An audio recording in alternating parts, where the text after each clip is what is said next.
welcome everybody, and it's good to see you here. And one of the things about Zoom meetings, we didn't have to go out in the snow today, so you didn't have to even shovel your walk if you didn't have to. If you didn't have to go out. So I will call the meeting to order. Disclosure any peculiar interest under the Municipal Conflict of Interest Act. Has anybody got any conflicts on this agenda? Don't see any. Good. Moved by Deputy Mayor Turton, second by Councillor Elliott, that the minutes of the November 17th, 2020 Town of Minto Council meeting be approved. All in favor? Opposed? Carried. Thank you. Additional items. Anybody got additional items? Mark? Dean? If you, Deputy Mayor? Okay, well, yeah, well, we, at the end, you can, I'm sure we'll have some time for that. So it gives me great pleasure to have a delegation today, and it's something that I know we're going into winter, but when I have Luke come on, I always think of spring because that's when the market comes back. So if I can get Luke Hartung to give us a little update, or a little review of last year's market. And I know it was a tough one, Luke, and I give your crew a lot of credit to work through all the problems we had to figure it out, how we're going to do it. But I know you'll have a bit of that in your presentation. So I'll turn it over to you, and thanks for coming today. Thanks, Mayor Bridge. Yeah, so like many things, 2020 was a bit of a tumultuous year. We were able to go ahead with the market, which was great that we were able to. And although you gave me credit, most of the credit should be given to Taylor and her working with the Wellington County staff as well to help make this market happen. So because of COVID, we didn't get started until, which would have been our third week. So we started June 20th, which was better than not opening at all. And we kind of eased into it. We didn't do a lot of promotion to let people know that we were open because we didn't want a big crowd right off the hop, so we could maybe navigate through our new protocols. So we had to look at changing how we do the market. We had to get some fencing to make sure we could control our numbers within the market. We expanded our setting of the market from just the one side of the train station to all the way around, so we have enough space for the vendors and the attendees to try and meet the 6 feet requirements. There were some extra sanitary measures put into place, and we updated our guidebook to include a section on COVID-19. Overall, I think it went well. We ended up having, we were able to increase our vendors throughout the year. We initially had a cap of 10, but we added a few more as the year went on because we felt we had enough space to do so within the guidelines. So overall, it was a slow start because we didn't have a lot of promotion letting people know we were open. But once people found out we were open, I think it was one of our strongest market years yet. There was a lot of renewed interest in shopping local, supporting local events, which there was very few. So the market was kind of a way for people to get out and do something in their community. Moving on to the budget is shown as one of the appendixes there. We were down some revenue from our promotional days, such as a few events at the market and the corn roast fundraiser at the Palmerston Fair, which did not happen. Luckily, our trivia promotion nights did generate enough money to help us through the year. Plus, we got some money from the county for COVID relief funds. Our Market Bucks campaign was, I feel, once again successful. I think there was a few less dollars spent this year than other years, but there was less given out to begin with, so I understand. Marketing review, yeah, we had less promotion about the market because we didn't want a lot of new people coming, but as the season went on, we focused on new signage, and Taylor and our summer student Aaron did a great job on the social media front. We normally did a loyalty card where people would get a stamp for a number of times to go to the market. We decided not to do that this year due to COVID. Hopefully we can look at doing that again next year because a lot of the our continuous supporters like doing that. And we had our loyal customer draw.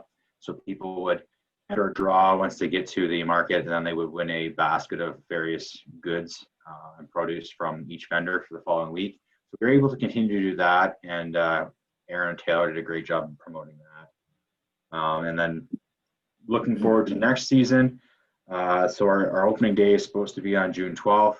Hopefully we can go forward as such. I don't see why we wouldn't, but you never know. There's a lot of time between now and then.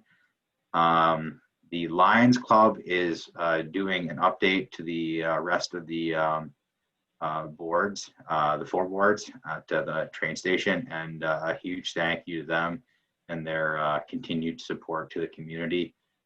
That did need to be done. They were starting to get some pretty rotten boards underneath the walkway area. It was becoming a hazard. Thank you to them. We are doing our promotional trivia nights again to help raise money to make the market be successful. And there's a bit of a typo that starts in January as opposed to March. And we're going to be increasing our vendor fees slightly next year from $10 to $15. So it was a successful year. We had a great team behind us. We very much thank you for the town support, for the rec staff support, and getting us everything we need, like fencing, to make the event happen. Overall, it was a good year with a lot of unknowns to start with. I think overall things went well. I guess I should know we did extend the season this year all the way to the end of September. And I think that went over well. So the plan is to do that again for the future. And we hope by this time next year, we have a new sign in conjunction with the Railway Museum it's more of a permanent sign than the one we have there now. Anything I missed there, Taylor? No, I was just going to say, you basically covered it all. I just wanted to stress how grateful we were to have Erin Raftis as our summer student. She really did an amazing job since there were so many changes with COVID this year. She, just did a really great job. And even though we were outdoors, when the market opened, it was first when the masks were being introduced, mandatory masks. So we ended up just keeping them just for that extra safety as precaution for our vendors and everything. And the public was really understanding and kind, thankfully. So we were really grateful for that. And as Luke mentioned, the Wellington County, Christina Mann through Taste Real provided each of the markets with $500 towards COVID relief funding. So we were able to purchase masks. We got t-shirts for all of the vendors just so they were more easily recognizable, signage, things like that. So that was a huge help. So we're really grateful. But yeah, so even though it was a bit of a crazy year for everything, I think the market did go really well, and we're really grateful to have Luke and the vendors all banding together and being creative and just kind of going with the flow. So yeah, I think overall it was a great season. Great. Thanks, Taylor and Luke. And any questions for Taylor and Luke? Comments? I just want to say I was at the market a few times, not as much as I usually do because I was at the cottage a little bit more this year, but was well run. And again, it only is as good as the vendors, Luke, and you've got a good bunch of vendors there. And it'd be nice to expand as we go forward. And I think that whole situation we have down at the train station, once we get back to a near normal will be a great attraction for us. And it's a great attraction for the town. I know Palmerston really appreciates it, and every Saturday to have that market. So keep up the good work. Thank you. Thanks, George. And one last thing, a special thank you from the market to, I hear he's now retired, Al Carr. Yes. So today's the last day. Al was one of my first bosses. I worked for a summer at the arena. Yeah. Oh, that's good. I'll let him know that, Luke. I know we couldn't have a thing for him, although, Al, he didn't really want anything big anyways, but we'll get something going once this thing ends that we can get talking to him, but I'll pass that along. Thank you. Sounds great. If there's no questions, I'm going to bow out. You can go home. There you go. All right. Thank you. Bye-bye. Thanks. Thanks, everyone. Yeah, thanks. Okay. Next up, we have correspondence. Is there any items the council wishes to pull for discussion on the correspondence? Deputy Mayor Turton, is this where you want to speak to Bill 229 or whatever it is? Not necessarily. All the information is there. The letter there from the chair of MVCA to yourself, Mayor Yep. Bridge. I would like to, is it appropriate for me right now to make a motion that we do support, all the other, Shelburne and Mono are on here, sending their requests and their amendments to the Conservation Authority Act. So Okay. I would like to, and I'm sure I've talked to a lot of councillors, and everybody knows what Maitland Valley stands for, and the province is kind of trying to pull the wool over from under a lot of the conservation authorities for numerous reasons. Yeah. Yeah. I think there's been a lot of people sent emails. They're sending emails more and more all the time, and I'm hoping that Minister Urick gets the message. I'm sure he will, but you never know. So, thank you. And so I need a seconder for. I'll second that. Okay, Councillor Elliott, and then we'll put it on the table for discussion. Any discussion? And you, Deputy Mayor Turton, you want us to send the letter we did, right? Yes. Yeah. Yeah. Okay. Any discussion? All in favor of that? Opposed, if any? Okay, good. All right. I don't think there was anything else. Has anybody got anything else that they wanted to pull? Okay, if not, moved by Councillor Gunson, second by Councillor Dirksen, that the Council of Town of Minto receives the correspondence for information. All in favor?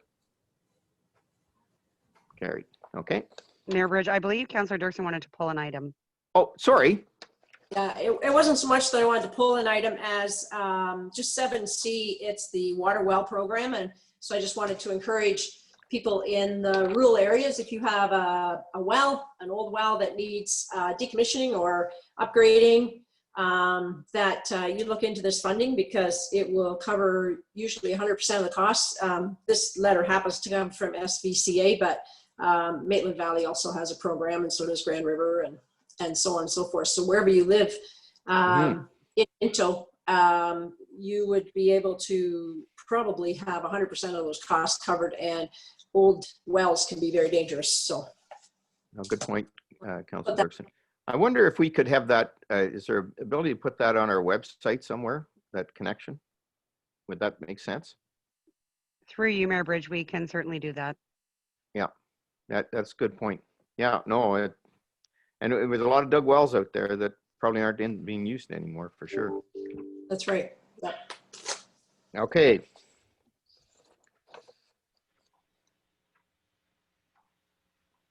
Reports of committees. So I have the Cultural Roundtable. And I'm sorry I missed that meeting. I don't know. The problem with this world, Belinda, is there's so many meeting requests go out, and if you can't get them put into your phone right, and then all of a sudden you're not there. So I don't know how I missed that one, but you had one on last Monday? Yep, Mayor Bridge, members of council. The minutes are fairly brief. I guess the main thing to note is we have a survey out right now that we are looking for responses from our service clubs and all the groups basically, and nothing against the sporting groups, but I think our recreation department has our sports teams and that pretty well covered and has been in communication with what their needs are. But we want to make sure we are understanding what's going on with the service clubs and some of our other key community organizations like historical societies, hort societies, ag societies, arts councils, theater guilds, all those types of groups, understanding what's going on with them and what we might be able to do to help them into 2021.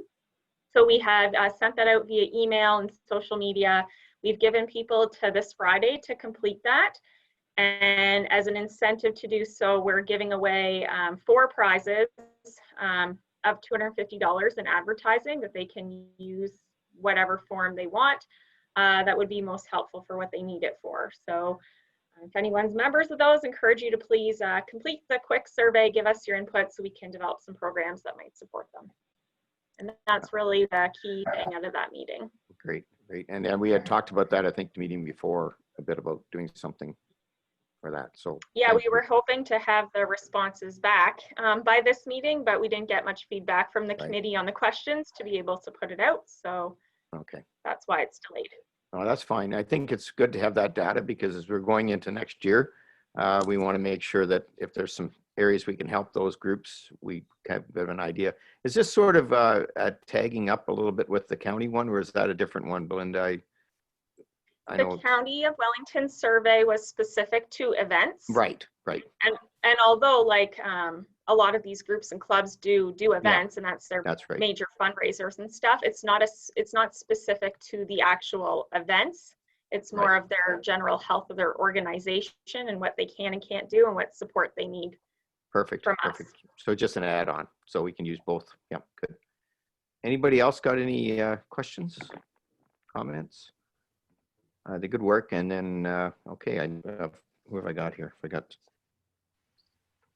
Moved by Councilor McKenzie, second by Councilor Anderson, that the Council of the Town of Minto receives the Cultural Roundtable Committee minutes for November 23rd, 2020, and approves recommendations contained therein. All in favor? Opposed of any? None. Okay, good. Staff reports. And we have the planning technician. Ashley is on here somewhere, I would hope. There she is. Everyone. Go ahead, Ashley. All right, so I'm bringing forward to you an application that is for a lot line adjustment for James Craig. It's at 5494 3rd line. Basically what he's looking for is to sever off 52 acres of cash crop farmland to join with his abutting farmland and to retain 2.2 acres of a rural residential use with a current single detached family home with accessory structures, one of which includes a barn that is being used for storage. So the building department did have some concerns. So we are requiring the demolition of the barn from the retained lands or for the owner to obtain zoning relief, as the ground floor area with the barn as an accessory structure far exceeds what is permitted in our bylaw. And also a change of use permit to convert the barn to a residential accessory structure. So this would address concerns with the potential future uses of the barn and basically ensure that it's not going to become an agricultural use on a residential lot. Public Works is requiring an apportionment to be completed and confirmation on appropriate access to the severed and retained parcels. So ultimately, the recommendation is that council approves the application and the following conditions be considered: that the applicant satisfies all requirements, financial and otherwise, deemed necessary by the town, that the applicant obtains written confirmation that satisfactory access arrangements have been made, that the applicant supplies a proof of a new drainage assessment schedule in regards to the apportionment of the municipal drains, that the applicant removes the barn from the retained lands or rezones the parcel to permit for a ground floor area that exceeds the bylaw, as well as obtaining a change of use permit, and that the applicant obtains a written statement from the town confirming the proposed lots and associated uses comply with all applicable requirements. Great, good. Thank you, Ashley. Any questions for Ashley on that? Deputy Mayor Turton. Thank you, Mayor Bridge. Ashley, have we discussed this at all with the barn? The size of the barn, is it something that he could leave part of it there, or does the whole structure have to come down? I believe the whole structure would have to come down as it is exceeding the bylaw by quite a bit. And at the very least, a zoning to permit for change of use. Just to have farmland there. Sure. Just to follow up on that, Ashley, and Deputy Mayor Turton sort of did we talk to the applicant on that? Is he willing to do that, or is he going to go to the county? Go ahead. Terry. So we did speak to the applicant, and their intention was to keep the barn on the property, and then obtain zoning relief to change the use to an accessory structure. Okay, that's what I'm on. So that's going forward then, Terry, but we've made our conditions, so I'm saying, and now it has to go down to the zoning, right? Yes, yep. So it would be coming back as a zoning amendment application to council in the future, unless they've changed their mind and decide to demolish the barn. Right, gotcha, yeah. I mean, the whole thing about the barn is it's too big, and if we have 2 acres, we don't want an agricultural use on that property. We've done these before, but always maintain that kind of how we do that, right? Yeah, and we always put a condition on it as well that once zoning relief has been obtained, if the structure gets removed, they won't be able to rebuild Right. the same size of structure again. So they would be reduced down to what a normal 2-acre accessory structure size would be. Gotcha. Yeah. Okay. I have Councillor McKenzie and then Councillor Dirksen. Go ahead, Councillor McKenzie. Thanks, Mr. Mayor. Ashley, what would the intent be of keeping it if it's a large building and only 2 acres? Primarily, they're using it for storage, so they're not using it agriculturally right now. So that would be their intent for keeping it. That being said, down the road, if they sell it, we don't want them to be able to, the new owners to be able to do an agricultural use in that barn. And On there a is residential lot. there is quite a fee, isn't there, for rezoning? Like it's $9K for doing that, and Yeah. it's no one. Okay, so it'll come back Yeah. later it'll on come. to us to deal with, I guess. Yeah. Yeah. If they want to go that route. Councillor Dirksen. Yeah. Okay. Yeah. I was just going to mention that one of the things that was mentioned, I believe it was in the county's comments, was the straightening of the lot lines a little bit better. Would that be, if they want to keep the barn, would the lot lines be straightened up a little bit then? So I know that was one of the wordings that we haven't really seen before. But from our understanding and where the barn is located on the survey, if you were to readjust that lot line, it would make for a very oddly shaped lot. And also there is desire by the applicant to keep the barn. They would also require a minimum distance separation if they were to move it to the severed lands, and they're still, they would prefer to keep it. So, And go ahead, Judy. the other thing I was going to ask is, this one sounds a little bit different because they're moving this 52-ish acres from cash crop land owned by James Craig, and they are attaching it to cropland that is owned by James Craig. Am I right on that? Yeah. Yeah. So this is a little bit different than sometimes, but it's still not creating another lot. That's right. So I know his Okay. intention was, right now that farmhouse is rented out, and he just wants it set up so in the future, if they decide to sell that parcel, if it becomes too much for him, that kind of thing, they would have that option. I But see. still retain their farmland. Okay. Thanks. Yeah, I know what you're saying, Judy. Normally if it's 100 acres and they were taking it, we'd say that obviously, and we would do it in this case too, they can't have another building lot off that, although it's going actually to another property, which is just being a bigger property. It's a little different, but same idea. I think we want to promote the fact we want to keep rural residences out there if we can, because we need the housing, one. And secondly, if you start ripping down all the housing, then basically nobody's paying for the, like that road all of a sudden becomes no housing on it, and then you don't have any property taxes, only the land taxes, right? So I think we've got it well covered. And I think, Terry, if they want to go the other route, they'll have to go to the county, and the county will have to deal with what they're willing to do and then come back to us. Well, for the barn aspect, it would just be coming back to us. Yeah. That's going to be one of our conditions. So Oh, okay. they would have to satisfy council. Okay, all right. Okay. But do they have to do the lot line adjustment then? I'm confused then. Sorry, and that's what this application's for. Yeah. So normally you would see surplus farm dwelling severances. Yeah. But in this case, because Jim owns the property beside, he's merging the agricultural land to it. So that's why it's slightly different than what we normally see. Yeah. Yeah, that's what Judy was saying, Councillor Dirksen, yeah. Councillor Anderson. So wouldn't they be better to get the situation organized with the barn before they do this severance? So that they know, like, what if we don't need to do what they want done with the barn? So, and that's why we worded the condition the way it was, that they have the option either demolish the barn or obtain zoning relief for it. So if council decides not to allow them the zoning relief down the road, they would still have the option to demolish the barn and be able to satisfy that condition. Okay. Say they have to go to land division on this, right? This is the land division application. Yeah, this is that. So it has to go to the county. Yeah. Councilor Elliott.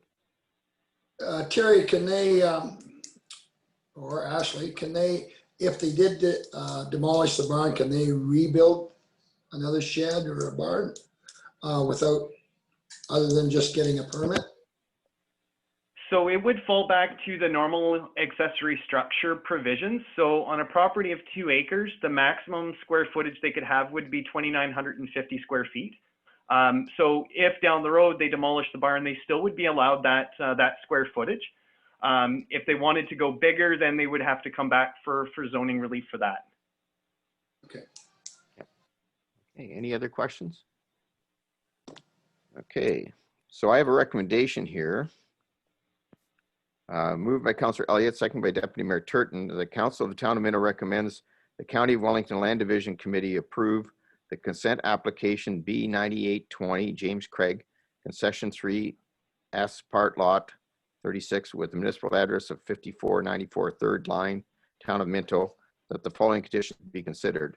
The applicant satisfies all requirements of Town of Minto, financial and otherwise, which the town may deem to be necessary for the proper and orderly development of the subject lands, including the payment of any monies owed to the Town of Minto, that all accounts are in good standing, that the applicant obtains written confirmation from the Town of Minto Public Works Department and satisfactorily access arrangements to the subject lands are made, that the applicant supplies the Town of Minto proof that the new drainage assessment schedule has been approved to ensure the reappointment of the applicable municipal drain be completed to satisfaction of the Town of Minto, and that the applicant removes the barn from the retained lands or rezones the parcel to permit for a ground floor area that exceeds the maximum of the Town of Minto bylaw, and obtains a charge of use permit to address concerns with the potential future use of the barn if retained on a residential lot. That the applicant obtains a written statement from the Town of Minto confirming the proposed lots and associated land uses, buildings and structures comply with all applicant requirements to the Town of Minto. All right, we've already had the questions, so do we have an approval for that? All in favor? Opposed? Carried. Okay, good. Thank you. Thank you, Ashley. Next up is our bylaw officer, Cam, with the ATV. Now, remember, we asked the Cam to come back to us. This isn't the actual bylaw, but we want to have discussion on this ATV concern or application thing that they're looking at. So go ahead, Cam. Thank you, Mayor Bridge, members of council. This is a little confusing because you have so many acts and regulations that you have to go through and try and get your head around, but they're making changes as of the 1st of January. Basically, anybody that's listed on that OREG 803, those guys don't have to pass a bylaw. It just becomes automatic that ATVs are allowed on their roads. They will, however, have to pass a bylaw if they don't want them. So because we're not listed, because we're a town of, not a township of, regardless, we would have to pass a bylaw to allow for it. So just a little clarification on highway. Basically, a highway is a roadway. Any roadway is defined under the Highway Traffic Act as a highway. So you have to excuse me, I get a bit of a head cold here. Because we're not listed on that OREG, we will have to pass the bylaw if we want it. If we don't want it, we don't have to do anything at all. So Matt, if you could put that slideshow up for me, please.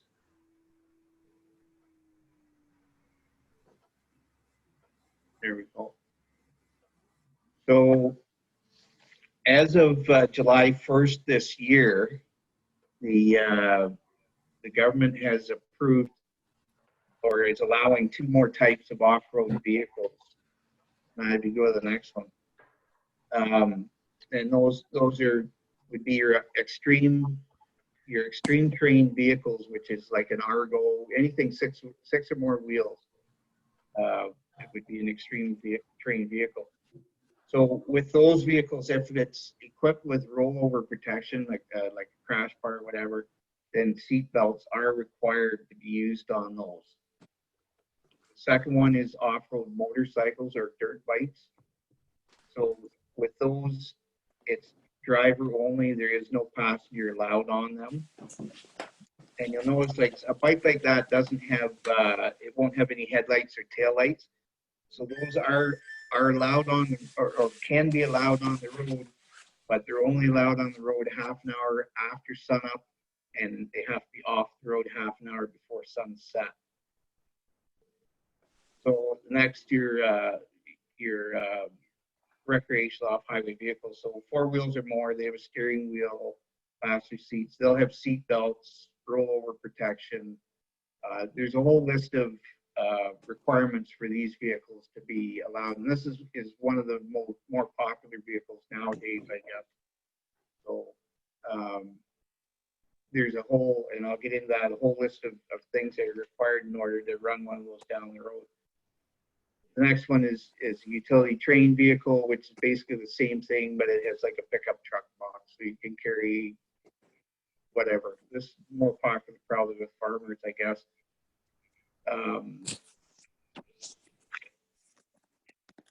One of the questions I was asked about was 2-up. So if on the next slide, you can see in the picture, the blue one there, that's a 2-up. It allows for a passenger, whereas the red one doesn't allow for a passenger. So that's a single rider. The 2-up, you have to have foot pegs for your passenger has to be able to reach those foot pegs. So what you need to do, what you need to have to run one of these vehicles down the road, you have to be 16 years of age or older with a valid G2 or an M2 license or higher. You must carry a registration permit or a photocopy, proof of insurance. Passengers can't be under the age of 8. Helmets must be worn securely fastened. I have trouble with my lips here. Fastened with a chin strip. And if the vehicle is equipped with seat belts, they must be worn, and so on. So we'll go to the maps here next. On the next one there, Matt. So on this map, it shows anything in red are roads that you can't use an ATV on. And the green are our township roads. So you'll see Highway 89 from County Road 6 over to County Road 2 is in green. For some reason, that road is allowed under the Highway Traffic Act, whereas the other highways in our area are not. When you get north of Clifford, north of West Heritage Road, Highway 9 ATVs are allowed to use that road, but you can't use it between Clifford and Harrison, which I think that all comes back to the fact that we're a town of, not a township. They think we're one big city. So along with that, the county roads we're not allowed to use those as well. So if you can go to the next one there, Matt, please. No, yep, there we go. So there's 2 different groups that look after all-terrain vehicle clubs. One is the Ontario Federation of ATVs, and the other one is the Eastern Ontario Trail Association. I had trouble finding the maps for this. I didn't know anything about this Eastern Ontario Trail Association, so I spoke with Joe Garcia from Bruce County. So on this map, north of, I think that's Maumee. I can't really see that very well. Can you make that a little bigger, please? Yeah, north of Maumee, that shows that the one trail comes off of Highway 9. If you go to the next map, it'll. Right here. That's the Eastern Ontario Trail Association map. So that trail in purple, you can access that off of here. I think it's called Huron Bruce Road. Everybody calls it 40 Hills Road. So just outside of Clifford, you can access that trail, and then from that trail, you can get into those other maps or the other trails that are on the Ontario Federation map. So that gives you access to like Port Elgin, Owen Sound. You can get right over into right to Orangeville actually if you go through the maps. The only problem with accessing these trails is you can't get out of Palmerston and you can't get out of Harrison. But if you can access, so those ones would have to trailer their bikes to some area that they could access these other roads. If you can get access to, say, the Minto Normanby town line, you can run that one right across, and that'll bring you into the 40 Hills Road, which will give you access to this trail that you're showing here. Or if you can access the Minto Howard boundary, same thing. You bring it up into Clifford. You can get through Howard, which allows ATVs on their roads, and then onto that trail as well. What Bruce County has done, they don't allow ATV use on their roads either, but they have passed a bylaw to allow certain sections of it to be used so that their ATV enthusiasts can access trails. So I don't know, the county, when I talked to Don Kudo of Kim Courts, they don't know any, there's no, there's been no thought put into allowing it because this is all fairly new. It could come up. It depends on what Wellington North and Mapleton do on our end of the county, and then what the other municipalities in Wellington County decide to do as well. It could open up that they want to have ATV use, and the county, I'm sure, would probably come along with these guys here. So, as I said, with the ATVs, it's the same as licensing a car or a motorcycle, snowmobile. You have to have a permit to be able to use them on the roads. You have to be licensed. You have to be insured. The whole thing. There are speed limits. If you decide to pass the bylaw, there's a lot of things you can do. So you can limit them to where they can use them. So if you want certain roads or parts of roads, like if you didn't want them in downtown cores, I'm sure we wouldn't want them around churches or funeral homes during services. You don't want them in parks, ball diamond, soccer fields, cemeteries, and whatnot around the schools. Definitely not on your walking trails, and so on and so forth. You can limit the hours of operation. You can decide on what time of year you want them. I can't imagine anybody would really want to run up and down the road in a snowstorm anyway. So, you know, and then the other thing is speed limits. So under the ATV Act, it states that your off-road vehicles can travel they can no more than 20 kilometers an hour on a road that is a 50 kilometer an hour or less.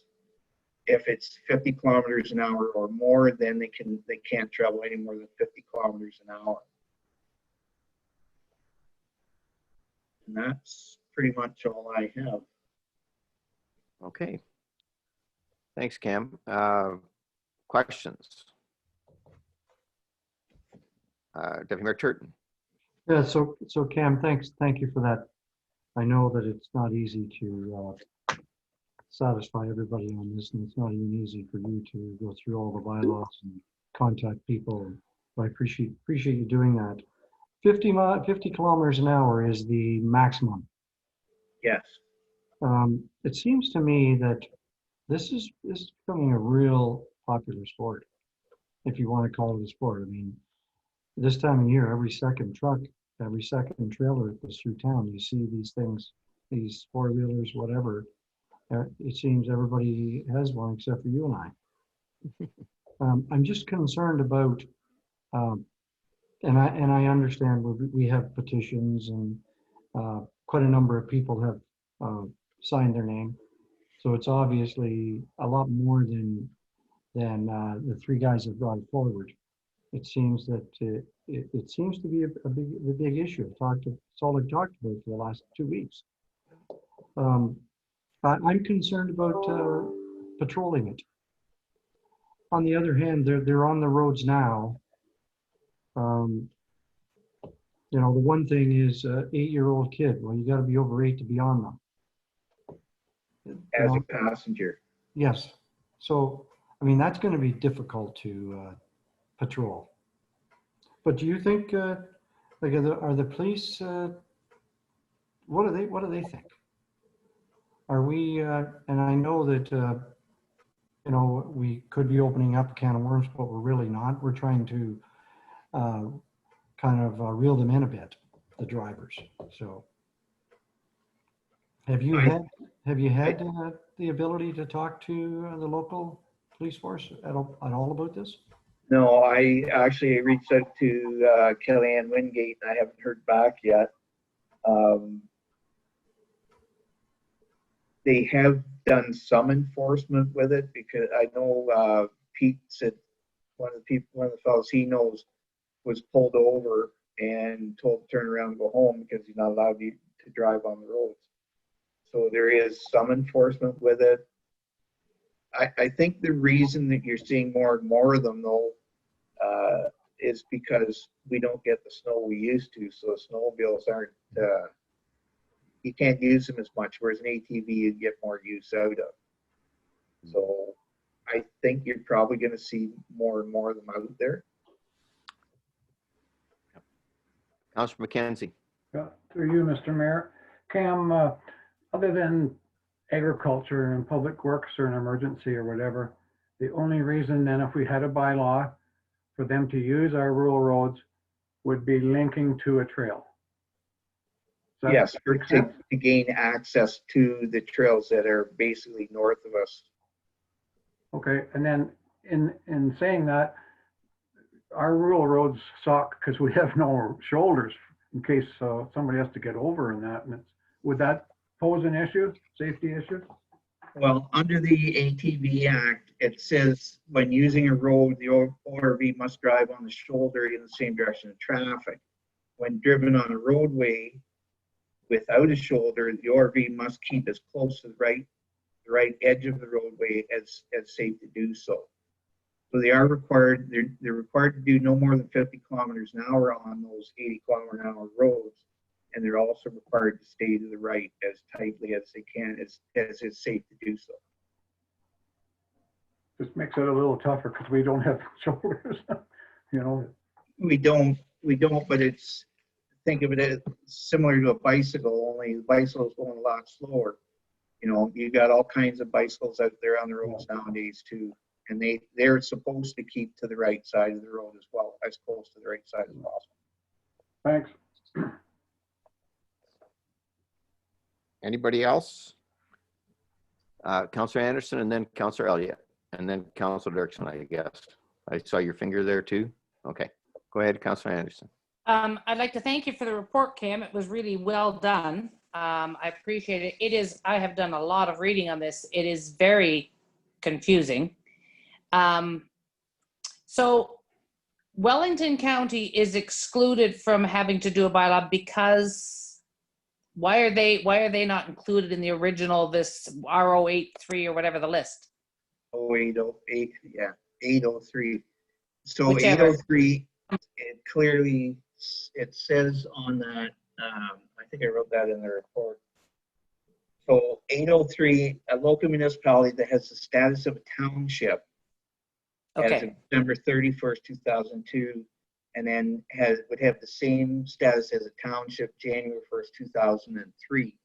So the counties were never townships. Same as we are. We're a town of, not a township of. So anybody that's a township of doesn't have to pass a bylaw to allow it. So the counties are in the same boat. If they want to allow ATVs on their roads, they have to pass a bylaw. If they want to allow them, they're not If going to they be. want, So yeah. it seems rather backwards to me to have the municipalities dealing with this if the counties aren't, because most of our roads connect to county roads, and that would be the quickest way. But that being said, No, the county roads are our roads cross county roads. They connect Right. to county roads.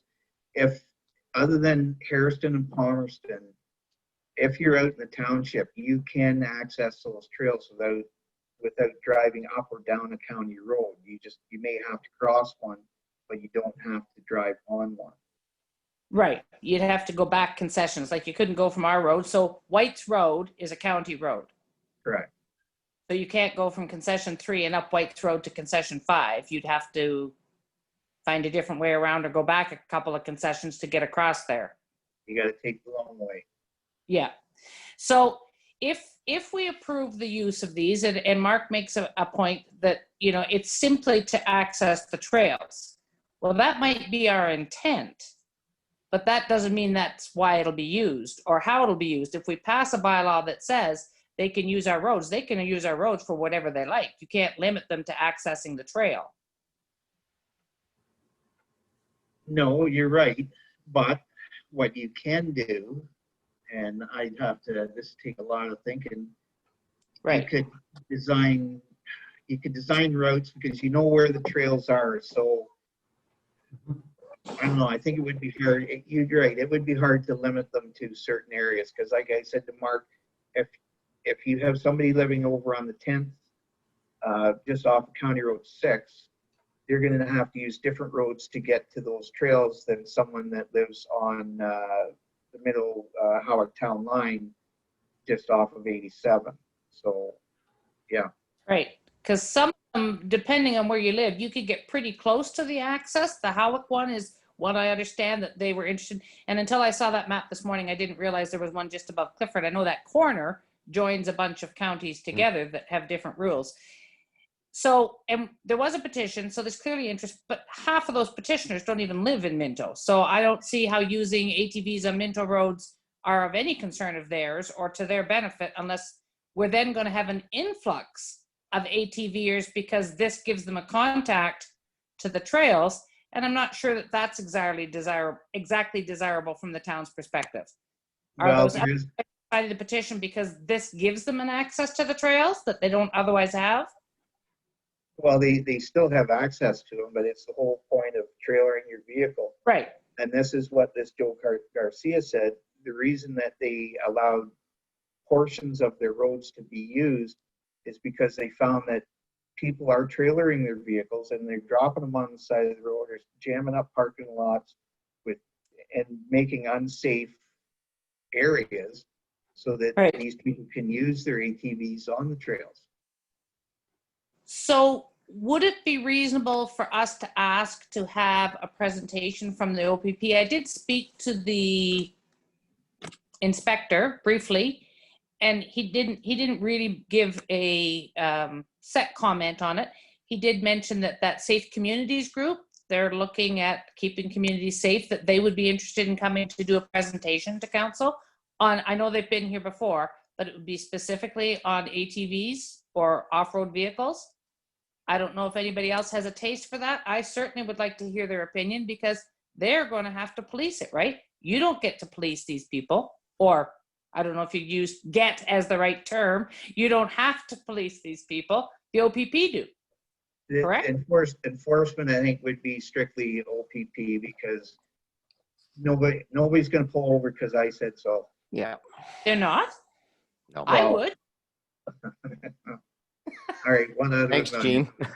Okay.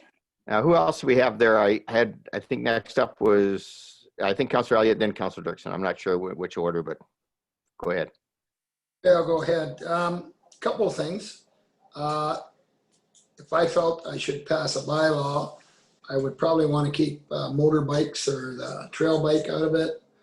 I've seen those operate, and usually they're the 16-year-old to the 25-year-old that still want to rip and roar. and probably won't stay within 50 Ks and probably let it go. The Ron Faulkner type of person that's driving the four-wheeler probably would be a little safer and a little more interested in supporting somebody like that. I don't know how you can limit one to the other than police. In Palmerston here, no matter what they do, they're going to have to hook a trailer and take our because we can't go past the county. We're a county road or we're a highway. So either way to get out of town to a township road, they're going to have to hook a trailer and take it to a township road because they can't. County doesn't allow it. Department of Highways don't allow it. So we can't get out of Palmerston with an ATV within the rules of the county and the Department of Highways. So it's going to make no difference to anybody that's driving out of Palmerston because they're going to have to track their vehicle in the back of a wagon somewhere anyway. So that was a couple of questions I have, Cam, and maybe you can answer them. So just remember, it's not just people in the 3 urban centers that have ATVs that wish to access these trails. It's people in the country as well. Yeah. And unfortunately, the way it sits right now, Clifford is the only urban center that can access the trails without using county roads. That being said, like Bruce County did, and we would have to approach the county to get them to do this or ask permission, whichever, to be able to use portions of. So like Palmerston, I don't know, maybe a piece of White's Road to get down to the counter to down to the 3rd, and then you would have access to the rest of the township. Right. As for the dirt bikes, you don't have to allow them. Like those were just dirt bikes and Argos were just allowed as of July 1st this year. Anybody that has a bylaw at this moment allowing ATVs on their roads would have to pass an amendment to allow for those 2 types of vehicles on the roads as well. If they don't pass that amendment, then those bikes aren't allowed. So, and if we were to do a bylaw, we don't have to allow dirt bikes or Argos, or you can pick both or one, nothing, whatever you want. Yeah, well, thanks, Cam. You've done great research and good answer to that dirt bike thing and trying to get our vehicles out of Palmerston. You gotta, like you say, you got 4 municipalities you gotta deal with basically that you gotta find rules for it. So yeah, thanks. Okay, Councilor Dirksen. Thank you, Mary Bridge, and thank you, Cam, for this report. It's very well done. Did I understand you to say that we don't know at this point what Wellington North and Mapleton are doing? Well, as of January 1st, they don't have to do anything, and ATVs will be allowed on their roads. Yes. What they plan to do, Drayton, actually Mapleton does have a bylaw, but it's I have it here somewhere. It's really short and doesn't say anything other than keep out of the parks, and it has no teeth. Like it doesn't reference any acts or anything. So I don't know if you'd actually call it a bylaw. So whether they wish to go ahead and allow them or write a bylaw to not allow them, I don't know. Mm-hmm. Okay. I've had some phone calls on both sides. I don't see it as being cut and dried one way or the other, really, because there's a lot of things to consider. I think the complaints about trespassing and destroying property and that kind of thing. I don't know whether having a bylaw or not having a bylaw is going to change that. I feel like those people will still do what they want to do, whether we have a bylaw or whether we don't. So I'm not sure that that's going to make very much difference, and it might even stop some of the people from doing that. I would definitely agree with Councillor Elliott on the not allowing the extreme vehicles like the dirt bikes and so on, because I think it's pretty hard to drive those slow. Anyways, yeah, I'm still kind of, I'm not exactly sure just which way I feel like I want to go on this point, to be honest, at this point. Anybody else? Before I might make a couple comments. Good question, Councillor Dirksen, about Mapleton and Wellington North. When we started this process quite a while ago, they were working on probably going ahead and doing something with their roads to have them, the best of my knowledge, that's what they were looking at. But because the rules then from the Ontario government came out and said they would make the rules, and because they didn't fall into the situation we're falling in, I think they're being very quiet on it. Basically, they're going to run with, because they have to make that choice by the end of December. Is that not right, Cam? By the January cutoff or whatever. Yeah, They're going to not. Yeah. January 1st is when they will become allowed. Yeah. So if they don't want to, they can wait. But in the meantime, ATVs would be allowed on their road. Yeah. So then they would have to come up with something. I think that was sort of the general guidelines. And then of course, unfortunately, we got caught because we're the town of. So we have to make our decision a little sooner. And that's why we brought this out today. Now, we didn't set the bylaw today. Like we wanted to have the discussion about things, like some good examples is maybe we don't, if we go forward, we don't allow the extreme bikes. I kind of agree with that. And some of those things, or we can actually also say certain areas of our town, we don't want people to be able to run them. I think the county is going to eventually have to come up with something, because this isn't going away. This is something that it's out there, and more people are using them. And so Cam, when I look at this, the only reason they can't use the highway between Harrison and Clifford is the fact that we're a town, right? That's Town the up. way I read it, yeah. Yeah, and so technically, it's going to be very confusing for people, because when you leave Mapleton on a back road, when are you in Minto?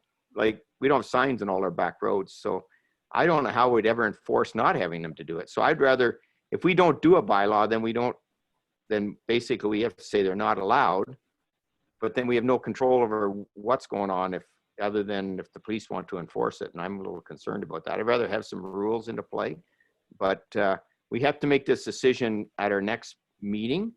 So I think from here, Derek, I maybe turn it over to you, but I think the idea today was to get as much information as possible so that we can build a bylaw, and then we'll have to vote on the bylaw, whether we want to do it or not. Is that right, Derek? Yeah, so thank you, Mr. Mayor, members of council. You're absolutely correct. So from this point forward, staff need direction from council to do one of two things. We need either not to do a bylaw or direct us to do a bylaw. And I think what we've heard from you today is that you would like a bylaw with some restrictions in it. I'm not speaking on behalf of all of council. I'm just trying to use an example that we would need a resolution from you for staff to be directed to craft the bylaw with restrictions, and we would go back and we'd create a bylaw with restrictions in it, and we would bring it back to you for further discussion, added restrictions, delete restrictions, whatever the case might be. And that's what we'd be looking for from you today, is to give us that direction to go and create the bylaw. Great. So we're not making the final decision today. We just need to, I would like to see it kind of, made a little bit more concise as to what we maybe want in a bylaw, don't want in a bylaw. That was the idea of the discussion today. And then at that point in time, whether we want it or not. I mean, I think this is just a two-step process. Jean? Oh, you're mute, Jean. Okay, there you go. So is it possible to incorporate into that some feedback from the police? Because my position has always been on bylaws. There's not much point putting a bylaw into place if it can't be enforced, because then they just ignore all of our bylaws. Yeah. Okay, Derek, do you want to speak to that? Because this is something that's been a little bit of an issue, I think. Go ahead, Derek. Yeah, through you, Mr. Mayor, to Councillor Anderson. So certainly we could ask the OPP to delegate before council prior to us bringing a bylaw back to give you some feedback on what they think and how they would enforce it or what they would do. We could request that they do that. You know, we could ask them to come. Whether they would come or not, I can't speak to their schedule, so I don't know if they would or not. But certainly if that's what council would like, we could have the OPP delegate to council to talk about the enforcement of a bylaw. And we would have that prior to the tabling of the draft bylaw for your consideration. Councillor Elliott. Just one quick, if we were to make a bylaw to accept it, I'd like it to include that we'd access only the urban streets of our communities to getting out of town if we can and to the trail, but not to use them as joyriders within your community. Yeah, go ahead, Derek. I think that was some of the stuff you're going to do, right? Yeah, thank you through you, Mr. Mayor, to Councillor Elliott. So what you're doing today is you're not approving a bylaw. You're giving staff direction to draft the bylaw. And we would take in consideration of all the comments that we've heard today and try to, the best to our ability, to include some of those things in a bylaw for you to consider at, hopefully at the next meeting. Yeah, and as far as the police go, I think it's a good point, Councilor Anderson, but we could even maybe, once we have a draft bylaw, run that draft bylaw by the police and see if they will give us some, even if they don't come, some response as to how they would enforce it. Is that fair? You go ahead. Yeah, Councilor Anderson, then I want Councilor McKenzie. I doubt if you're going to get them to come. That's all I'm just saying. But well, he certainly seemed willing when I spoke to him that they'd have somebody come and talk to us. It becomes the policing issue, like as Councillor Elliott says, if we don't want them on these streets, but we're allowing them access to get out of town. And I understand that, and I'm not against that. I mean, I get that people want to do things for recreation. It is a sport that's out there. I could see having some sort of rule that allows them access to trails if that's what we're going to allow. But how on earth do you police that? How do you control that? Because I don't want them on our main streets. yes, I understand that. Yeah, and I think that's what the bylaw have to say, and we'll have to figure that out and talk to the police about that. I don't know what they do as far as them policing it on the Highway Traffic Act. I mean, all the rules that Cam threw out there, those are all the rules. If they don't follow those rules, they can be charged under the act. So there's rules. There's no different than driving a car or something else. And snowmobile's another one. There's rules, and if they don't follow the rules, they can be charged. So I think that part of it, I don't think it's not a perfect world totally, but we can maybe look into that. But one way or the other, if we don't have anything, then we have no control whatsoever either, because I can see if the police aren't doing anything about it, then basically people will just still drive them across Mapleton, if that's it, over to Wellington North, right through our own spots. And if nobody catches them, so be it, I guess. But I'd rather have maybe more control, but we'll see. Councillor McKenzie. Mr. Mayor, if you're entertaining a motion, I would second Jean's motion to have a delegation from the OPP prior to drafting the bylaw. To the drafting, or do you want to have the bylaw? Because I'll tell you what, if we don't do it, so the OPP, if I get my directions right here, Derek, the OPP come next meeting, we don't have a bylaw in place, then we have no place at the table after that. And through you, Mr. Mayor, depending on how the motion is crafted, if I use Councillor McKenzie's wording that he just described, it would suggest that the OPP would have to come and delegate at the next meeting, and then the bylaw would have to forthcome after that, which would take it into the new year. Yeah. That would be my concern, Councillor McKenzie, not that I don't want them to come. I think we can still draft the bylaw and have them do the thing, because we haven't passed any bylaws, right? No, but their input may help draft one. Well, I think we want their input before we start drafting the bylaw. My own personal opinion, but I don't know why they haven't given us input. I'd be a little upset that they haven't. Councillor Elliott, and then maybe Councillor Derek first, and then Councillor Elliott, because Derek might want to say something that. Yeah, what I Through you, said. Mr. Mayor, to Councillor McKenzie. I think we can do it seamlessly. I think that we could have the OPP come. Of course, we would try to solicit their input into a draft prior to, but have them come present to council. And there's nothing wrong with changing the bylaw at the meeting if you'd like. Yep. So if there was something that we didn't cover that the OPP spoke of when they delegated to you, we can make that change at the meeting. Okay, Councillor Elliott, sorry I cut you off there. I just thought Derek might want. Same as he said. Okay, fine. Thank you. Exactly what I was Councillor. going to say. Let's All have right. a draft bylaw in place. And Yeah. we can amend it. Yeah. Or not. Yeah. Okay, Councillor Anderson.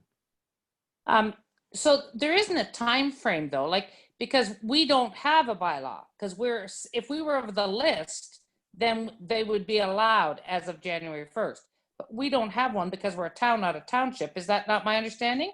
So until we put in a bylaw, there's no allowing of them. Yeah, Derek, did you want to speak to that? Because I That think correct? there is a time frame, but I just want to. I think I may defer this to Cam. My understanding was the opposite. If we don't pass the bylaw, they're allowed. But I'll pass it back to Cam. So they're not allowed. It doesn't matter. That date of January 1st means absolutely nothing to us because currently ATVs are not allowed on our roads. As of January 1st, they're still not allowed on our roads unless we pass a bylaw. Right. So it doesn't matter if it takes an extra week, 2 weeks, a month, a year. Oh, okay. I was under a different thought process on that. I thought we had to. I think and maybe I got it from when Ron brought his presentation, that we had to actually do something by the end of the year. Am I not right, Councillor Anderson? That's the way I always thought it was. That's the way he presented it, but I think he was in error. I have done a lot of reading on this. So, that makes a big difference because but my concern was we have a time crunch here. But are we sure of that? Because that. Yeah, in that regulation, it just says as of the 1st of January, they're changing the rule. It flips. So we have no bylaw allowing it, and until we do, they're still not allowed. It's you can write that bylaw when you want. Okay, well, that totally changes the world in a little bit. Then we have a lot more time on our hands than I thought we had. Councillor Elliott? Yeah, I still think it's important that we have a draft bylaw in place so the OPP can analyze it themselves. If we don't have anything in place, we're going to go around the circle that we are now. But if we have a draft bylaw in place, we can critique it. We don't have to pass it that day. Here's the proposed bylaw. Read it to them or give them the opportunity before they come to have a look at what is proposed, not necessarily what we're going to pass or if we're going to pass anything. But if we don't have anything for them to look at, Cam has to go through this all again. So I agree with you, Councillor Elliott. Yeah, I agree with that. I think basically we want to get to some resolution. Now, the good news is we don't have to necessarily rush the decision on the 17th. That's what I'm saying. But that's our next meeting. No, the 15th, I guess, or whatever it is. Yeah, the next meeting. So we can certainly get more feedback. Councillor Gunson. So if we're getting feedback, maybe Cam would have a chance to talk to neighboring municipalities. And we all have concerns about users rotting up and down the streets. Maybe they can let Cam know, do they have complaints of this happening after they've passed bylaws? Like maybe bylaws are passed and everybody polices themselves and it's not as bad as we think. Maybe we can get feedback from municipalities that have passed it and see what their thoughts are and if they are having issues with people abusing it. So I have spoken with a few municipalities that do have bylaws at this moment. And yes, they have some issues with it, as you will with anything else. Kids will be kids. The OPP are enforcing it. I don't know what else I can tell you. It's the same as anything. There's bad ones and there's good ones. So yeah. Okay. So go ahead, Deputy Mayor Turk. Thank you, Mayor Bridge. So what you're saying, Cam, is we're better off with a bylaw than without. Well, yes, I guess in a way, because if you don't do it, you have the people that aren't going to cause you trouble, we'll say, I hate to say this because I'm getting to be one myself, the older guys that don't race around anywhere.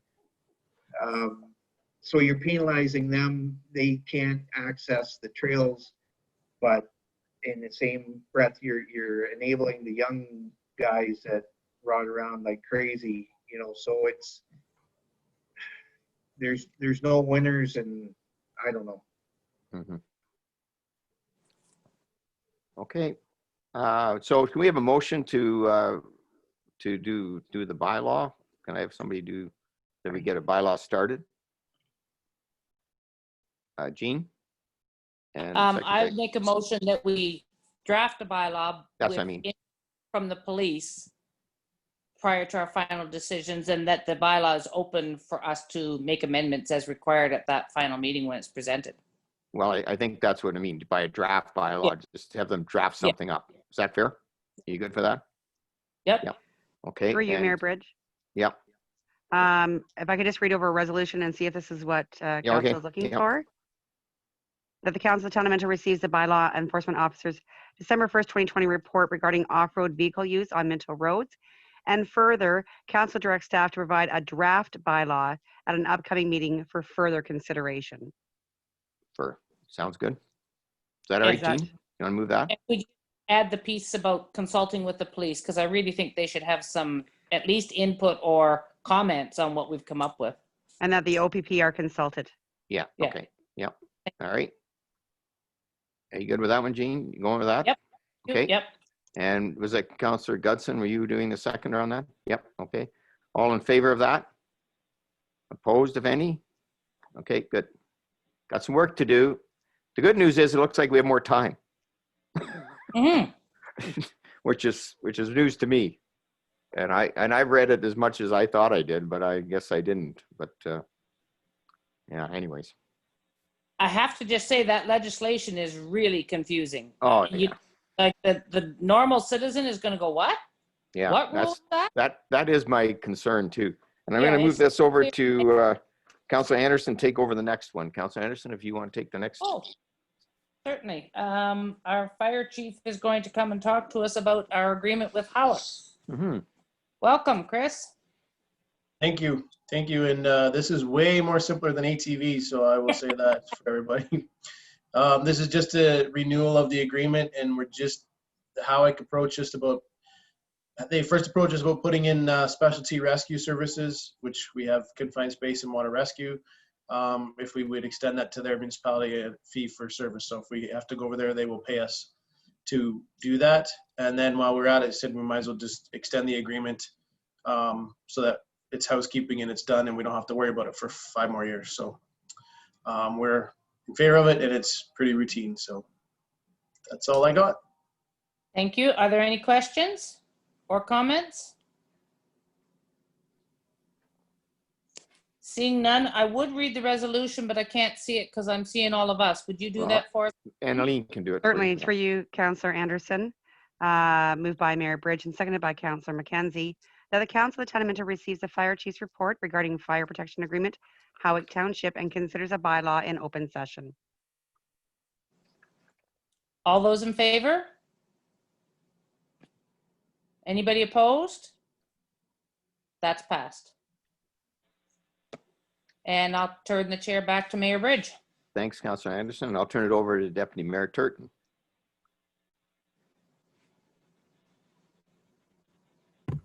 Thank you, Mayor Bridge. Is our treasurer here? Hey, good afternoon. Treasurer Duff. We want to talk about the National Disaster Mitigation Program, intake 6. Do you want to go ahead, Gord? Great. Thanks, Chair Turton. So this one is one of those grants with a very quick turnaround. It was announced just a few weeks ago. Just a bit of quick background. Most of council will be very familiar with this, that we did both intake 4 and intake 5, which is the Harrison flood mitigation. And we did the mapping on that LiDAR, where we got really good kind of like topographical maps that showed where the at-risk areas were. And then in the last one, after a series of public meetings where we presented about 12 scenarios, we narrowed them down to the top 3. And then as of March 31st, 20, this whole program was like sunsetted. There wasn't going to be any more. And then all of a sudden, as I say, a few weeks ago, intake 6 was announced. Now, kind of disappointingly from our point of view, it does not support major capital work or that, because we've got a good idea of the direction we want to go. But for this round, the capital work is not a possibility. Of those 3 scenarios, a common element is doing some rechanneling of the Maitland River just west of Harrison. So I've got to give a real shout out to Mike McIsaac, Chris Clark of Triton, Stephen Jackson of Maitland Valley, and Greg Nanskaville and Steve Brickman of Dietrich. We've pulled together 5 Zoom meetings in the last 9 days and gone from nothing to an application because the due date is today. So I've kind of sent it in and we'll follow up if council wishes, and we'll withdraw if you don't. So basically we put in for the design work and working on approvals and a bit more consultation with the affected landowners for this project. And it's all work that has to be done, and it's necessary before we actually think about a shovel in the ground. The timeline is starting no earlier than April 1st of 21, ending March 31st of 22. And the background, we all know the economic situation we're in. The federal government wishes to put money that's going to be spent rapidly. And they found that these projects are complex and they didn't want to fund a multi-year project in this case. So we're going to take it as far as we can. So I'll entertain any questions or questions for our treasurer. Councillor McKenzie. Yeah. Thanks, Deputy Mayor. I'm backing up here a bit, Gordon. I just want to get some history on this thing. Why was a controlled barrier upstream not in the mix with Maitland Valley? So could you explain a bit more? Controlled barrier? Well, you mean like upstream? Yeah. Well, we went through that. There was a really extensive thing because that was one of the things. Could we do berms and all that kind of thing? And basically, there's not enough bang for the buck. Like, it's a very expensive process to install the barriers upstream, and the amount of properties that were positively impacted was fairly small. I believe that was one of the scenarios that were presented at the public meeting a couple of years ago, I guess. And that was why that one was not one of the top 3. Cost. Well, cost and value. It was like it would have a small positive impact, but not sufficient to justify. I think Derek wanted to speak to that. CAO Thompson, go ahead. I was going to call you CAO White. Thank you very much, Deputy Mayor Bridge. Sorry, I mean Turk. Really quickly, Councillor McKenzie, we have just finished the final version of the flood mitigation report. It is 652 pages long. Given that we didn't want to just send that to you and say, here you go, we are trying to schedule a special meeting of council in January where we will present all that information, all the information that came out of the public meetings, all the recommendations, so that council get a full and thorough understanding of how the report is worded and what the next steps are. But as you can imagine, a report of that size deserves its own meeting for you to consider.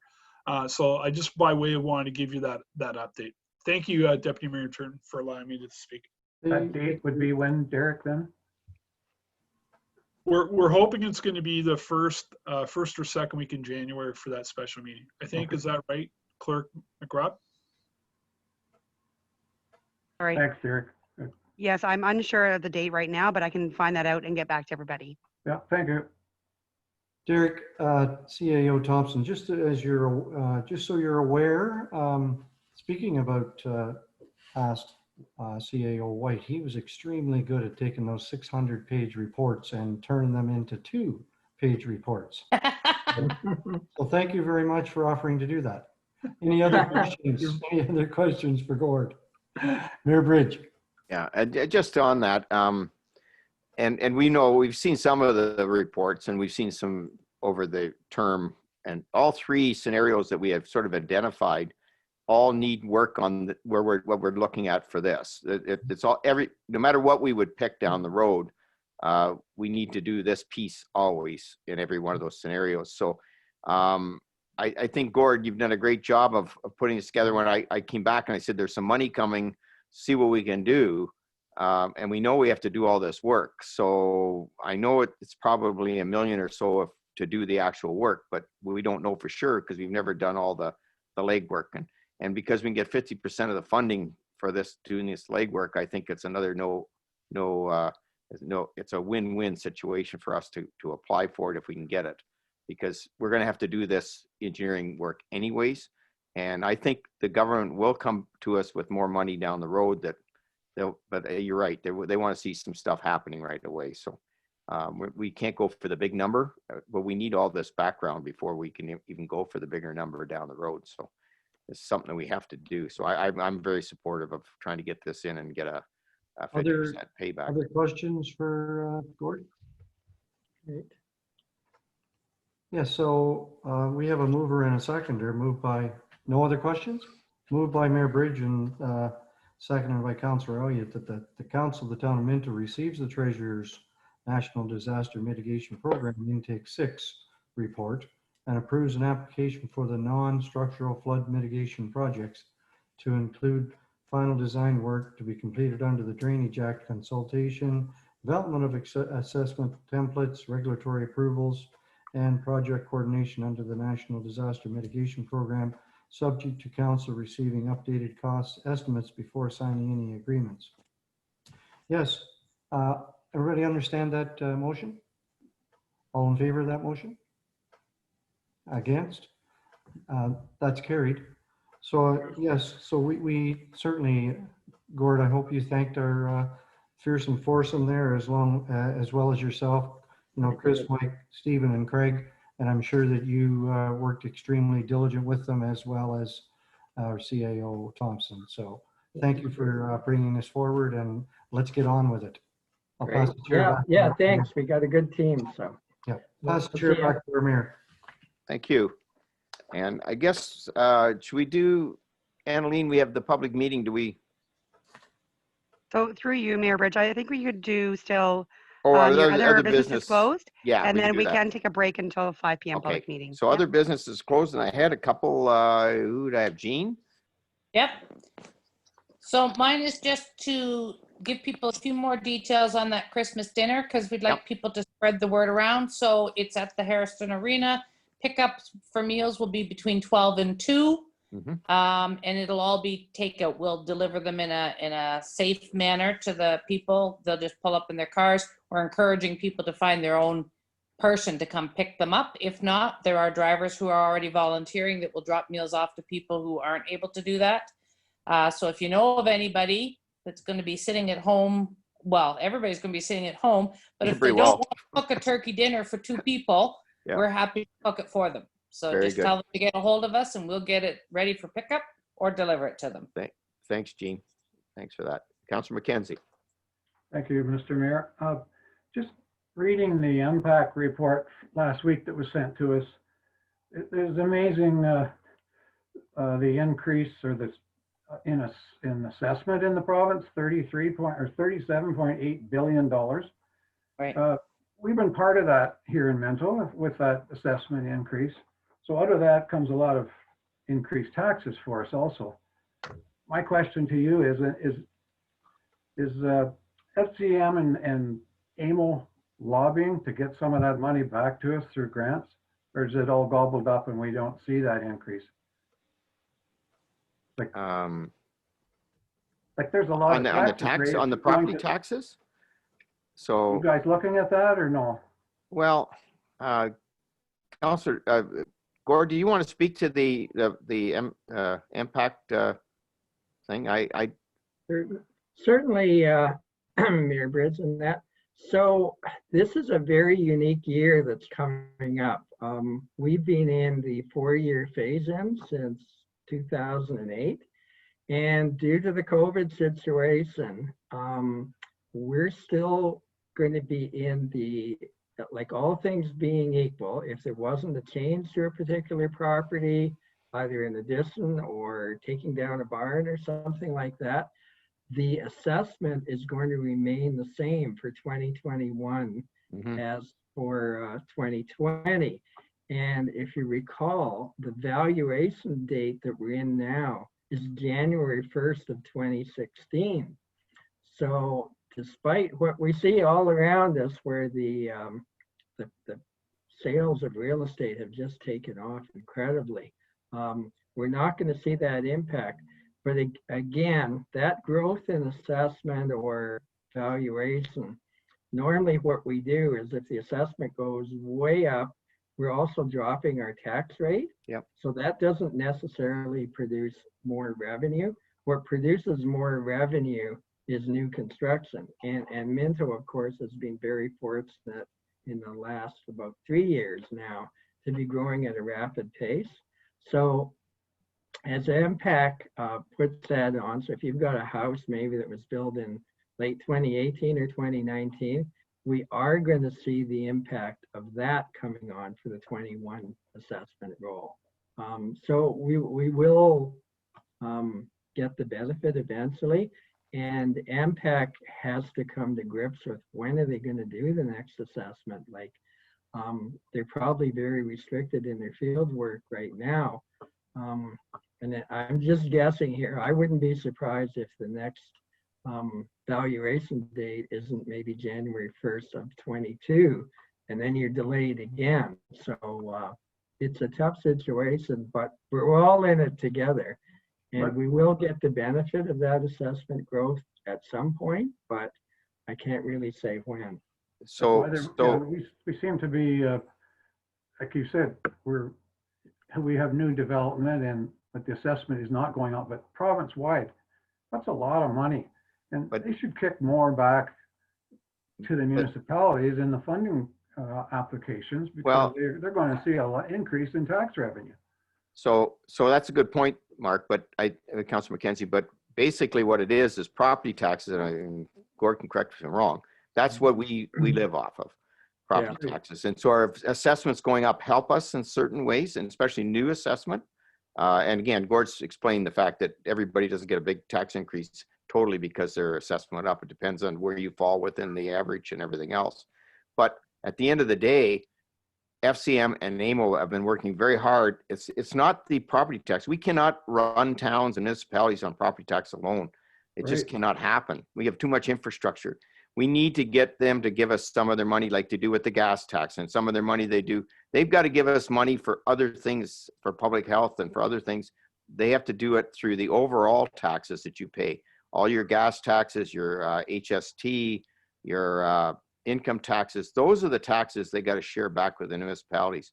And I have to say, FCM and AMO have done a pretty good job lately of them understanding that we deliver the services.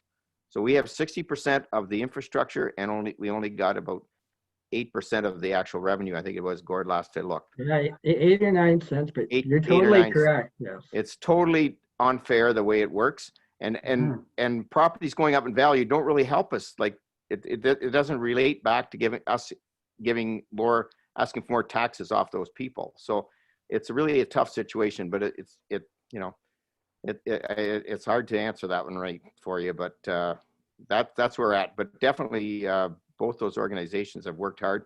We got the gas tax. We're looking at more of that type of thing, straight money directly to us, so we can look after it and not work on a basis that we get 60% or whatever. So all those grant processes we work on and everything else, we got to get money directly that we can work our budgets so we know every year that we got X number of dollars coming in. And that's where OOMF and our OCF and some of our other things, Gord, come into play, where we would not be able to do what we do even without those when we look at our budgets. So the governments have been starting to get better. Yeah, they're starting to get better at it, but we still have to keep that. I totally agree with you, Councilor McKenzie. We got to keep them understanding that they have to send more money that they get back to us. Any other? Oh, we have one more. Deputy Mayor Turt. Yes, thank you, Mayor Bridge. I just wanted to make sure everybody received the email from Annaleen in reference to the Zoom SCBA is putting on. So I'm thinking that everybody has received that December 9th. Yep. You've got questions to do with the Conservation Authority issues. That would be a real good education for anybody that's interested. Yeah. And again, Deputy Mayor Turton, that's the nice thing. That's the good news about having these Zoom meetings, that we can actually participate in them sometimes, which you couldn't normally. So take advantage of it if you want. Annaleen, you've got the sign up? Yeah, it's been sent to us. Yeah, so anybody wants to do that, by all means, more information you gain, the better. Yeah, thank you. Okay, Councillor Elliott, you're not on my list. Sorry, you can't talk. I wasn't on your list, but it just came to mind as I was looking out the window. Public Works and our staff, our coordinators like Linda and Taylor and such like have done a phenomenal job of decorating our community with lights. They look great. They coordinated with service clubs and different rising groups within our community to help. It's just amazing what they've done, and it looks really, really great. And I'm sure our council and everyone appreciates it, and I know the town does. So thanks. Thanks, Councillor Elliott. By all means, that they've done a great job. And one other thing I want to say is the fire department, what a good idea of going around, and they've one more left to do, driving around the neighborhoods and stuff. That's just been great. One thing we found having to deal with COVID is people are coming up with some innovative ideas to do things, I must say. You know, I give our people a lot of credit. Just on an uptake, as you notice, we are doing the, if you go on dashboard now, you'll be able to actually see the breakout from all the different towns in Wellington County for COVID. And you'll see there's quite a few good apps in there that you can click on to see testing, where we are and what's happening. So take advantage of looking on that dashboard and making sure you check with public health website wherever possible, because they've got some good information there. And that's for everybody out there that are watching this as well. So fingers crossed. We're a little down today, and maybe we can still hang in there and not go to the next step. So we're looking at that every day now and we'll go from there. Anyways, I guess for now we'll just cut it off, and we have a public meeting at 5 o'clock. So if everybody gets back on at 5 to 5, just to make sure everybody gets back on all right, and we'll see you then. Well, welcome back everybody, and it's at 5 o'clock and we're starting our public meeting. And this public meeting is to be held for ZBA 2020-08, 20 Allen Street West, Clifford, LeMay. And I'll act as chair of the public meeting, and I'll call the meeting to order and request any member of the public present to talk to the clerk about being put on the list. We can't have you sign in because you're not there. So if a person or a public body does not make oral submissions at a public meeting or make written submissions to the town of Minto before the bylaw is passed, the person's or public body is not entitled to appeal the decision of the town of Minto to the local planning appeal tribunal, and the persons or public body may not be added as a party to the hearing of the appeal before the tribunal unless, in the opinion of the board, there are reasonable grounds to do so. So I'll ask Clerk McRobb to state the municipal address and legal descriptions of the property and the purpose and effect of the application, the date notices are sent. Thank you, Mayor Bridge. The property subject to the proposed amendment is located on Plan Clifford Part Lot 275, Lot 276 with a municipal address of 20 Allen Street West, Clifford in the town of Minto. The purpose and effect of the proposed amendment is to rezone the subject property residential R1B-28 zone to residential R2 zone to recognize the existing converted residential dwelling 3 units on the subject lands. The applicant is proposing to reconfigure the existing dwelling to include 1 additional unit for 4 units total within the existing building footprint. Additional relief may be considered at the meeting. The notices were mailed to the property owners within 400 feet or 120 meters of the subject property, as well as applicable agencies on November 5th, 2020, and posted on the subject property. The following comments were received. Matthew Diost, planner from the County of Wellington, Town of Minto staff planning technician report, and Brian Namore with a letter of concern. Back to you, Mayor Bridge. Okay, thank you, Clerk McRobb. I'll call on the applicant, Mr. LeMay, to provide comments regarding the proposed amendments of the comprehensive zoning bylaw number 0186. I think he's online there. There, Sean, right there. Okay, go ahead, Sean. You have to come off mute though. There we go. There you go. Can you hear me now? We can so. Yeah. Okay. Well, good afternoon, folks. I think, obviously, I'm Sean LeMay. I think I've met most of you. If not, a lot of you would know my wife, Carolyn. Give you a bit of background, and actually, you know, if you're not from Clifford, to give you an idea where this property is, if you're driving into Clifford from, say, Harriston, you turn left at the lights, Ann Street. That's Allen Street. Ann Street is the second block in, so we're on the right-hand corner as you reach Ann Street. We purchased the property last spring, I guess, by the time we actually did that, with the intention of renovating it at that time. If you're familiar with Ann Street, that's where a lot of the new properties are in Clifford, a lot of the new homes. This property has got currently 3 units. It's a legal non-conforming triplex. I had a number of discussions with Terry Kuipers and then Michelle Innocente from the county. And we were looking at potentially putting 5 units in there because it's almost 4,000 square feet. And she did the math, and basically 5 was pushing the envelope with the density according to the formal plans. So we, you know, we moved forward with 4 units. And a little more background, I guess, the place had fallen into quite a bit state of disrepair. So since we've owned it, just mowing the lawn on a regular basis and pruning trees, we put a new roof on it, new porch, kind of endeared ourselves to the neighbors in the sense that, you know, they're looking at, you know, protecting their own property value.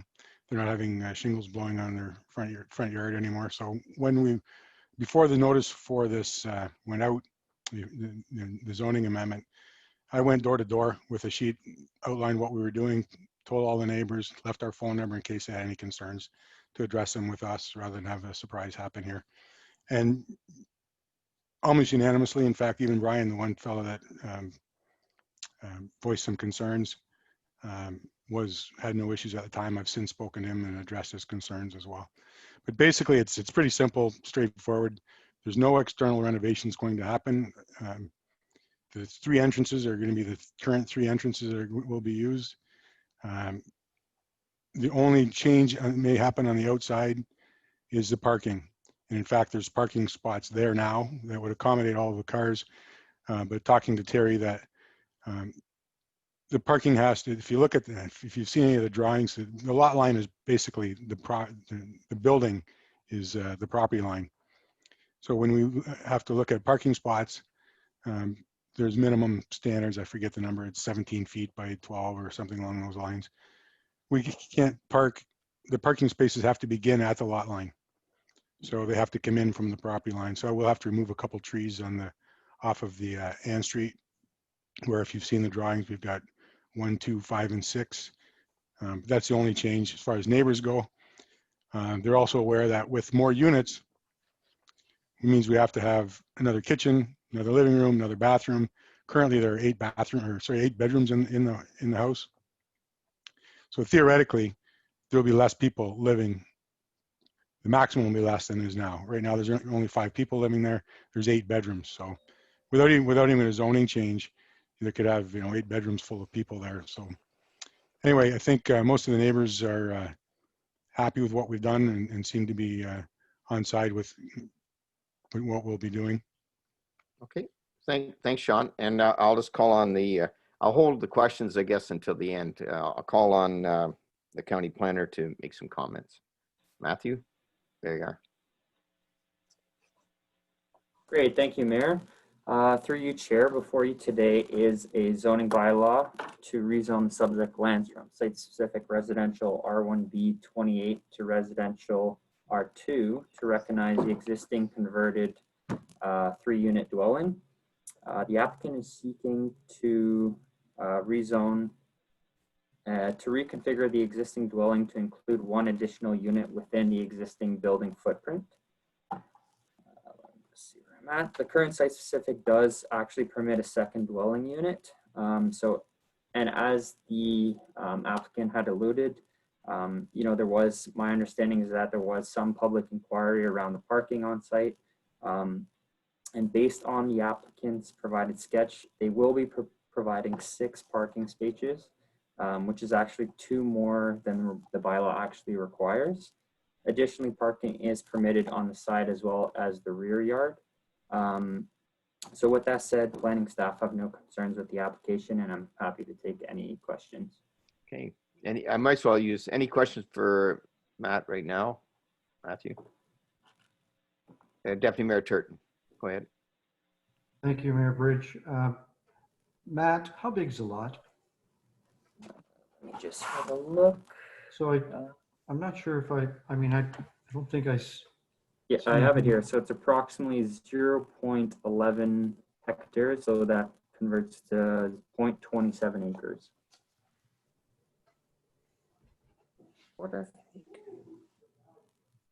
So realistically, the R1B 28, tell me again what that would allow?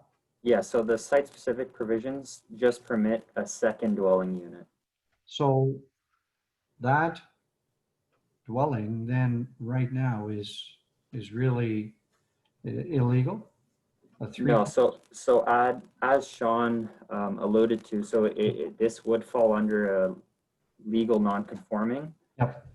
So back in, you know, the applicant states in 1973, they built a converted three unit dwelling. So that's kind of the background and the history there. Thank you. Okay. Anybody else for Matt? And then we'll move on to the town report. Ashley?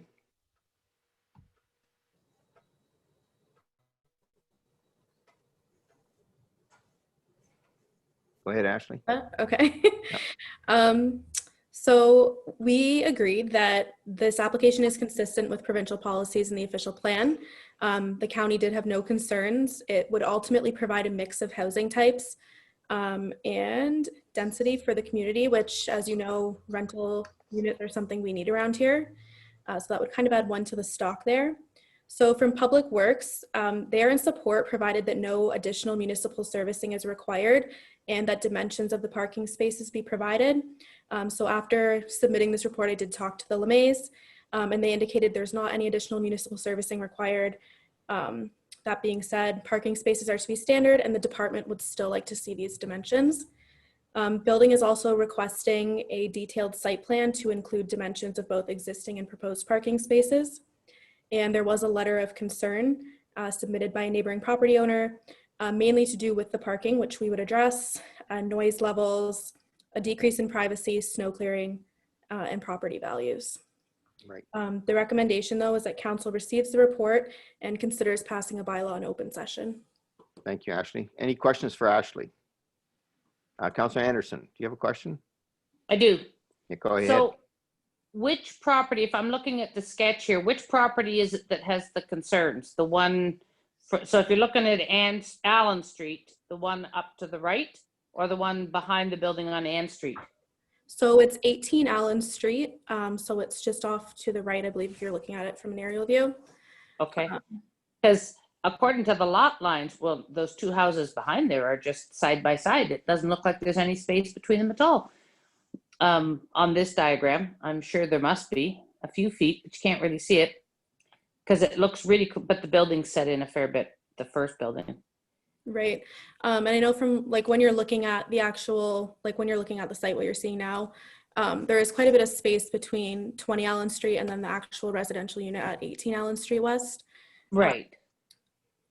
So there weren't any concerns from our side of it. And there's currently 3 apartments in there now, so it's just adding a 4th apartment. Right. But in the existing footprint, they're not adding any space on, they're just reconfiguring Right. it. So, Right. yeah. They're just reconfiguring the inside of it. Yeah. Okay. Okay. Any other questions for Ashley? No. Okay. Council overall, do you have any other questions? I just want to make one comment. I think that it's actually going to be, and Mr. May has already talked to the neighbor, and if it's parking, I think Matt kind of pointed out the fact there's going to be more parking there than actually that was needed to be under the bylaws. So I kind of like that, and I think our department, our town, will make sure that it looks good and through the site plan agreement. So it's something that we need. We need more rental accommodation in our towns, and I give Mr. May credit for wanting to put some investment into doing another rental unit. So that's my only comment. Okay, so as chair, I will state, if you wish to be notified of the decision of council of the town of Minto in respect to the proposed zoning bylaw amendment application, you must make a written request to the acting clerk of the town of Minto at 5941 Highway 89, Harrison, NOG 1ZO, or by email at town.minto.on.ca. If there's no further comments, I'll adjourn the public meeting. Thanks for coming. I just get my gavel. I can't hear it there. Can you hear it? Okay. Meeting adjourned. Any notices of motion? Seeing none. Bylaws. Moved by Councillor Gunson, second by Councillor Dirksen. The bylaw number 2020-80 to amend the zoning bylaw 0186 is amended regarding 20 Allen Street West, Clifford, Town of Minto, be introduced, read first, second, and third time, and passed in open council, seal of the corporation. All in favor? Opposed, if any? Okay, no opposed. Moved by Councillor McKenzie, second by Councillor Anderson, that the bylaw 2020-81 to execute fire service agreement between the Corporation of Town of Minto and the Corporation of Township of Howick be introduced and read first, second, and third time, and passed in open council and seal of the corporation. All in favor? Opposed?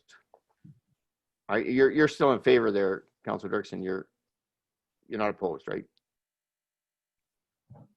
No, I'm not. Okay, I should just check, because sometimes the hands go up a little quicker than others. So Yeah, no, my internet's maybe a bit slow. I had my hand up at the right time, I thought, to be in okay. favor. No problem. I just want to make sure. I didn't think you were. Moved by Councillor Elliott, second by Deputy Mayor Turton, that the bylaw 2020-82 to confirm the actions of the Council of the Corporation of Town of Minto be introduced and read first, second, and third time, and passed in open council and seal of the corporation. All in favor? Opposed, if any? None. Moved by Councillor Dirksen, second by Councillor Gunson. The Council of the Town of Minto adjourns to meet again at the call of the mayor. All in favor? Thanks, everybody, for a good meeting.